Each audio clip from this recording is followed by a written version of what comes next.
बाहर आई तो देखा निधि गुस्से में थी।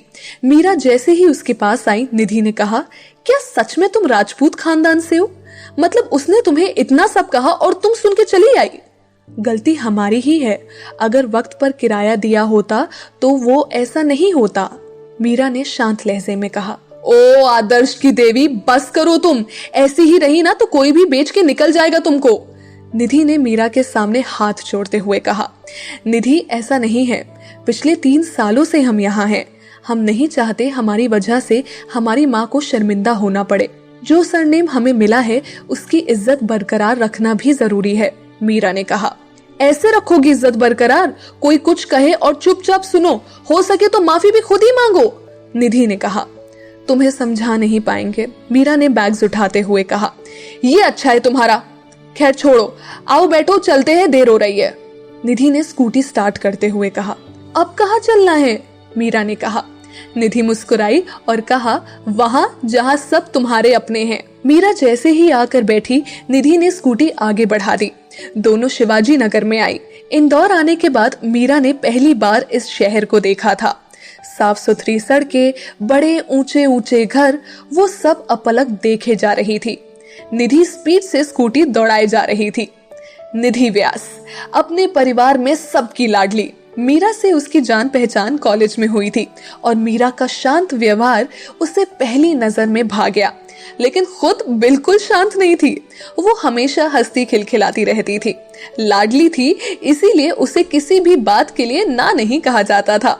मीरा को लेकर निधि एक बड़े से घर के सामने रुकी। उसने स्कूटी साइड में लगाई और मीरा को लेकर अंदर आई।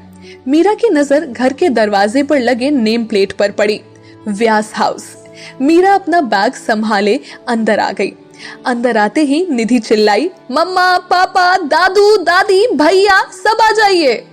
निधि की आवाज सुनते ही सब बाहर चले आए। निधि के साथ एक अनजान लड़की को देखकर सबके मन में क्वेश्चन मार्क था, जो कि निधि ने अगले ही पल हटा दिया और कहा, दादू, ये मेरी दोस्त है मीरा। और फिर मीरा की ओर पलट कर कहा, मीरा, ये मेरे दादू श्रीनाथ जी व्यास और वो मेरी दादी माँ सुरेखा जी व्यास।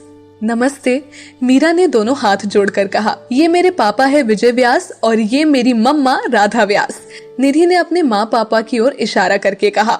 मीरा ने उन्हें भी नमस्ते की तो दोनों जवाब में मुस्कुरा उठे।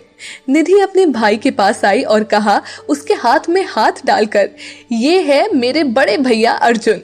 हेलो, अर्जुन ने मुस्कुरा कर कहा तो मीरा ने भी जवाब में नमस्ते कहा। सबसे परिचय करवाने के बाद निधि वापस मीरा के पास आई और कहा, ये है मेरी स्वीट सी फैमिली। उसे कुछ याद आया तो उसने इधर उधर देखते हुए कहा, अक्षत भैया कहाँ है? अक्षत बाहर गया हुआ है, राधा ने मीरा के सामने आकर कहा। उन्होंने बड़े गौर से मीरा को देखा।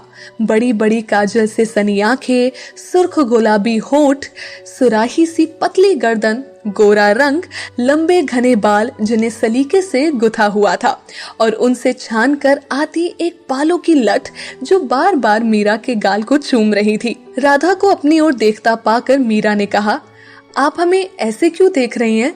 राधा अपनी चेतना से लौटी और अपनी उंगली से आंख के किनारे से काजल निकाला और मीरा के कान के पीछे लगाकर कहा, बड़ी प्यारी हो, किसी की नजर ना लगे। मीरा मुस्कुरा दी। घर में आने के बाद शायद पहली बार मुस्कुराई वो। राधा ने उसका हाथ पकड़ा और उसे सबके बीच ले आई। सभी हॉल में रखे सोफों पर बैठ गए। निधि ने एक सांस में सारी बात कह डाली और फिर दादू के सामने आकर मासूमियत से कहा, मैंने ठीक किया ना दादाजी? हाँ बेटा जी, बिल्कुल सही किया। ऐसे वक्त में दोस्त ही दोस्त के काम आता है, दादू ने प्यार से निधि के गाल को छूकर कहा। तो फिर मीरा यहाँ रह सकती है ना? निधि ने कहा। जब तक वो चाहे वो यहाँ रह सकती है, दादू ने कहा और फिर मीरा की ओर देखकर कहा, मीरा जी? मीरा ने धीरे से कहा।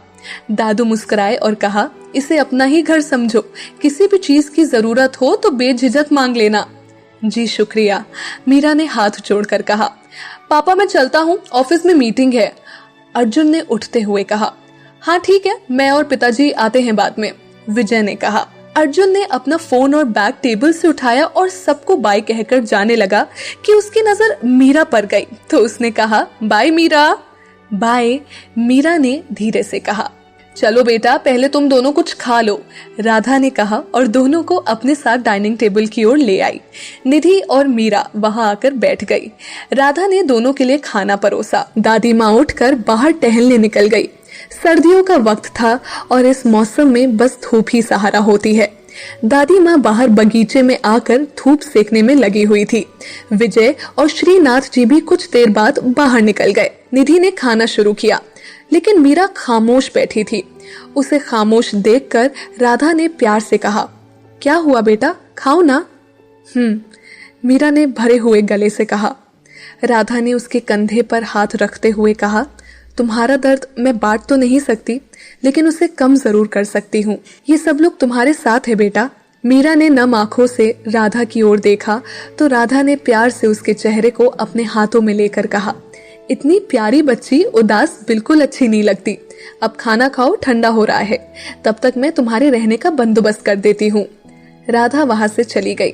मीरा को सब बहुत अच्छे लगे, लेकिन सबसे ज्यादा अच्छी राधा लगी। उसमें वो अपनी माँ की छवि को देख पा रही थी। खाना खाने के बाद निधि उसे अपना घर दिखाने लगी।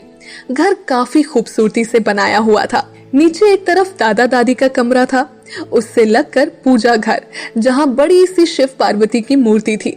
मंदिर से लगकर ही रसोई घर था, जिसके सामने डाइनिंग बना हुआ था। विजय और राधा का कमरा सीढ़ियों के बिल्कुल पास से लगकर था और एक था ऑफिस रूम, जहां बैठकर काम की बातें की जाती थी। घर के पीछे की तरफ बगीचा था, जिसमें हरी घास फैली हुई थी और एक कतार में गमलों में पौधे लगे हुए थे। ये सब दिखाकर निधि मीरा को ऊपर लेकर आई, जहां 3 कमरे और एक बड़ा सा हॉल बना हुआ था, जहां 2 कमरे साथ थे और तीसरा इनसे अलग बिल्कुल सामने हॉल से मिलाकर बनाया हुआ था। इनमें से एक कमरा अर्जुन का था और एक निधि का। सामने जो कमरा था उसके बारे में निधि ने मीरा से कुछ नहीं कहा। मीरा ने भी नहीं पूछा। निधि जैसे ही दरवाजा खोलकर अपने कमरे में आई, एक तेज बदबू से दोनों ने अपना नाक बंद कर लिया। निधि ने दरवाजा वापस बंद किया और मम्मा को आवाज लगाई। राधा ऊपर आई और कहा, सॉरी बेटा, वो आज सुबह गलती से तुम्हारे कमरे में क्लीनर की बोतल टूट गई। मैंने साफ करने को कहा है, रघु कर देगा, लेकिन तब तक हम लोग कहाँ जाएं? मीरा को फ्रेश भी होना है, हालत देखो इसकी।